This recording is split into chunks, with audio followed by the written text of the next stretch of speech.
Salut tout le monde, bienvenue au Vidéo Journal. Parlons actualité sous ce magnifique soleil. Je commence avec une histoire assez inusitée ce matin. En fait, c'est un résident de Lévis qui a tenté de corrompre une employée de la Société d'assurance automobile du Québec. En fait, son nom, c'est M.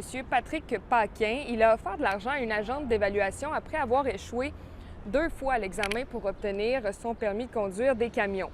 Là, l'employé de la SAAQ a alerté son gestionnaire qui a porté plainte à la police. Et par la suite, l'unité permanente anticorruption a mené une enquête et a demandé à l'agent de la SAAQ de porter un micro lorsque Patrick Paquin est revenu pour la 3e fois faire son examen.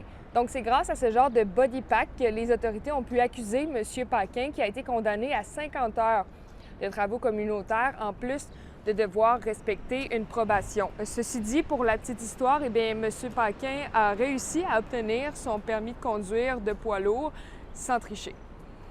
Maintenant, sachez que c'est le début de la fête Arc-en-Ciel aujourd'hui, cette fête qui a pour but de célébrer la communauté LGBTQ+. Il y aura donc une série d'activités. Jeudi soir, ça débute entre autres au Pantoum et au bar Le Drague, mais au cours du week-end, plein d'ateliers et de spectacles auront lieu sur la rue Saint-Jean et à la place Diouville notamment, et tout le monde est le bienvenu dans ce genre d'événement.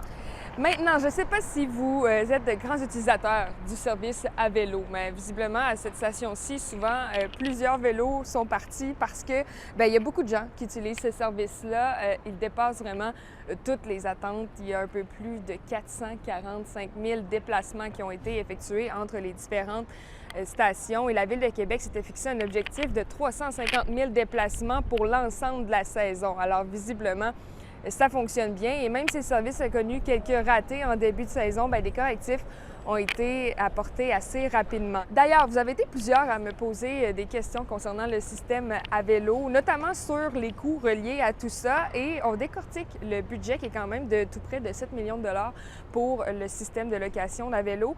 C'est dans le segment FAQ à voir aujourd'hui et aussi sur l'application RC Info.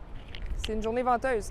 Il y a le quiz de l'actualité du mois d'août. Ça a été réalisé par mon collègue Félix Duchesne. C'est un peu pour tester. Est-ce que vous écoutez bien ce que je dis dans le vidéojournal? Est-ce que vous écoutez mes collègues à la télé, à la radio?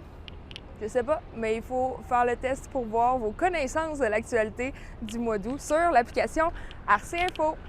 Bonne journée!